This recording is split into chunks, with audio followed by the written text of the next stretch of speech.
জাহাঙ্গীরনগর বিশ্ববিদ্যালয় ভর্তি পরীক্ষা ২০২৫-২৬ শিক্ষাবর্ষের গণবিজ্ঞপ্তির থার্ড মেরিট লিস্ট প্রকাশ করা হয়েছে।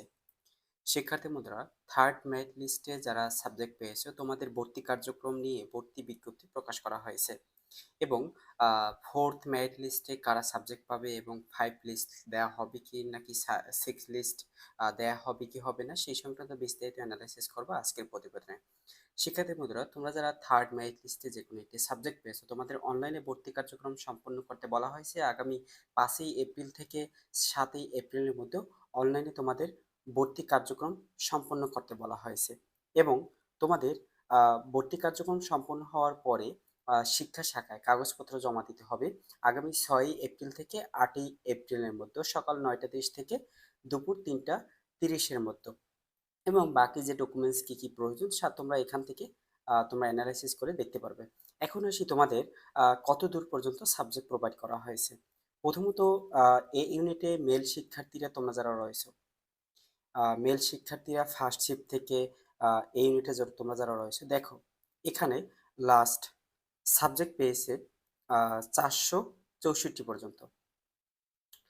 লাস্ট সাবজেক্ট পেয়েছে 464 পর্যন্ত, তাকে সাবজেক্ট প্রোভাইড করা হয়েছে geographic geological science geological science subject provide করা হয়েছে। এই যে তোমাদের এতদূর পর্যন্ত সাবজেক্ট প্রোভাইড করা হয়েছে, এই সকল শিক্ষার্থীরাই কোটা, তাদেরকে কোটা হিসেবে সাবজেক্ট প্রোভাইড করা হয়েছে।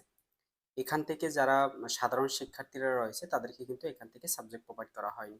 তবে যারা কোটা রয়েছে তাদেরকে এখান থেকে এই সাবজেক্ট ডিমান্ডেবল সাবজেক্ট যেমন ফিজিক্স, এনভায়রনমেন্ট সায়েন্স, আইআইটি এ যারা কোটা রয়েছে তাদেরকে সাবজেক্ট প্রোভাইড করা হয়েছে। কিন্তু সাধারণ শিক্ষার্থীরা তোমরা যারা রয়েছে তোমাদের লাস্ট সাবজেক্ট প্রোভাইড করা হয়েছে। এখান থেকে তোমরা যদি দেখো লাস্ট সাবজেক্ট প্রোভাইড করা হয়েছে।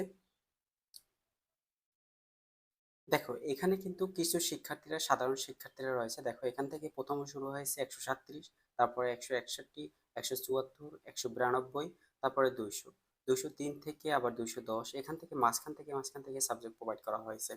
কোনো শিক্ষার্থীরা এখানে ভালো সাবজেক্ট পায়নি, সেক্ষেত্রে সে বুয়েটে চলে গেছে, রুয়েটে চলে গেছে অথবা কুয়েটে চলে গেছে। এক্ষেত্রে এখান থেকে তার ভর্তি বাতিল করে সে অন্য ভালো একটি সাবজেক্ট পেয়েছে, সেক্ষেত্রে চলে গেছে।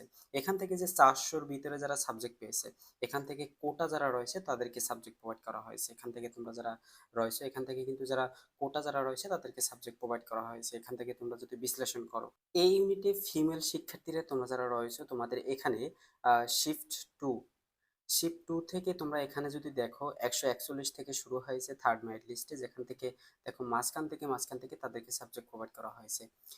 যারা সেকেন্ড সেকেন্ড শিফটে যারা রয়েছে ফিমেল শিক্ষার্থীরা এই ইউনিটে তোমাদের লাস্ট সাবজেক্ট প্রোভাইড করা হয়েছে 271 পর্যন্ত। এখান থেকে সকলকে কিন্তু এখানে সাধারণ শিক্ষার্থীরা তোমরা যারা রয়েছে তোমাদের কিন্তু এখানে সাবজেক্ট প্রোভাইড করা হয়েছে। কিছু কিছু শিক্ষার্থীদের এখান থেকে কোটা শিক্ষার্থীদের সাবজেক্ট প্রোভাইড করা হয়েছে।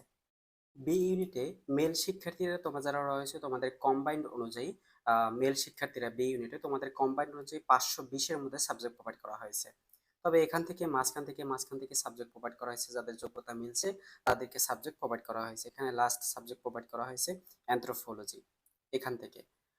দেন বি ইউনিটে যারা ফিমেল শিক্ষার্থীরা রয়েছে, ফিমেল শিক্ষার্থীরা তোমরা যারা বি ইউনিটে রয়েছে তোমাদের লাস্ট সাবজেক্ট প্রোভাইড করা হয়েছে 491-এর মধ্যে। 491-এর মধ্যে যারা রয়েছে তোমাদের কিন্তু সকলকেই কিন্তু সাবজেক্ট প্রোভাইড করা হয়নি। এখান থেকে দেখো মাঝখান থেকে সাবজেক্ট প্রোভাইড করা হয়েছে। দেখো 300-র ঘরে যারা রয়েছে তাদেরকে কিন্তু সাবজেক্ট প্রোভাইড করা হয়নি বি ইউনিটে।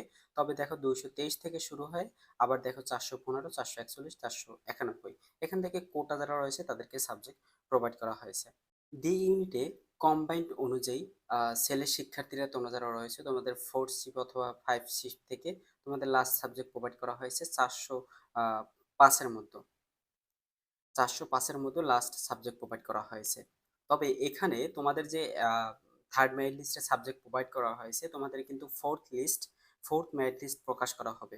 ফোর্থ মেরিট লিস্ট প্রকাশ করা হবে তোমাদের কিন্তু আবার গণবিজ্ঞপ্তি দেওয়া হবে না। যারা এই 30 তারিখে আবেদন করেছিলে, সরাসরি উপস্থিত থেকে যারা আবেদন করেছিলে, তোমাদের যারা সাবজেক্ট পাওনি, যারা আবেদন করেছে কিন্তু সাবজেক্ট পাওনি, তোমাদের নিয়ে আবার কিন্তু ফোর্থ মেরিট লিস্ট প্রকাশ করা হবে। যতক্ষণ তোমাদের শূন্য আসন থাকবে ততক্ষণ পর্যন্ত তোমাদের ফোর্থ মেরিট লিস্ট অথবা ফাইভ মেরিট লিস্ট প্রকাশ করা হবে। যতক্ষণ পর্যন্ত তোমাদের শূন্য আসন থাকবে, 5 মেরিট লিস্ট, 6 মেরিট লিস্ট প্রকাশ করা হবে। অতএব তোমাদের একটু অপেক্ষা করতে হবে, কারণ সকল শিক্ষার্থীরা কিন্তু সাবজেক্ট পাওয়ার পরে কিন্তু ভর্তি হয় না। সকল শিক্ষার্থীদের সাবজেক্ট বাতিল করা হয়, বা তাদের ডকুমেন্টস ঠিকভাবে হয় না, অথবা সেই শিক্ষার্থী অন্য কোনো বিশ্ববিদ্যালয়ে ভালো একটি সাবজেক্ট পেয়েছে, সেক্ষেত্রে সে এখান থেকে ভর্তি বাতিল করে দিয়েছে। সেক্ষেত্রে তোমাদের শূন্য আসন হয়। সেক্ষেত্রে তোমাদের মেরিট লিস্ট আরও সামনে যাবে, এবং তোমাদের মেরিট লিস্ট কিন্তু আরও প্রকাশ করা হবে। এক্ষেত্রে তোমাদের অবশ্যই তোমাদের ওয়েট করতে হবে।